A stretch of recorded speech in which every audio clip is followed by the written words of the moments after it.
How do I kick down that door? Yeah. Well, I think one of the key things to bear in mind as well is that the UN is actually made up of lots of different organizations. There's about 50 or 60 of them. And so it's not just one monolith.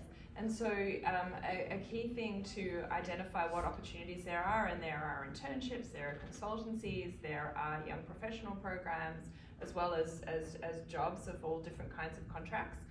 There are some websites that are really good to look at. They have to, maybe like a lot of governments, they have to, for transparency purposes, post things. So sometimes, you know, I think in the private sector, you hear that there are the jobs that exist, but they're not advertised. But at the UN, they generally, for transparency purposes, have to put things on the website. So it's a great way to see what jobs there may be that are out there.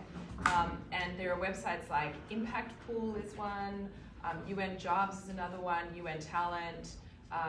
There are several, and there they will list all the kinds of things, including internships. There's even an organization in the UN called UN Volunteers, which is actually not, they get paid, it's not just volunteers. Also really worth checking out. And I think a lot of the advice you were giving before is really relevant: persistence. Sometimes the UN, you know, you can apply and you may not hear back, but you just keep being persistent. And as you said, it can be a lot of work, right? It may be something one has to do on Saturday nights. You know, keep working at it, build your network. You know, take studies that are relevant to the field, and you know, keep working at it, and you can find a way in. And I think anyone with your determination and the UN would be very, very lucky to have you. Great. So while we're giving advice, Ursula, and what advice would you give to your younger self, seeing as you've made that journey?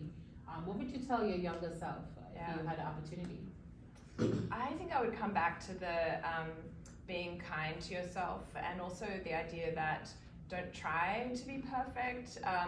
Recognize that that can be the enemy of the good. And definitely, you know, I've always worked super hard, but take care of yourself as well. Make sure that you try and sleep more and eat better and all those things, because if you don't do that, it kind of can creep up on you. And I do know some people who have like burnt out, and so we want to avoid that at all costs. Take care of yourself. Indeed, work hard, and keep your eyes on the dream, and just make it happen. Awesome.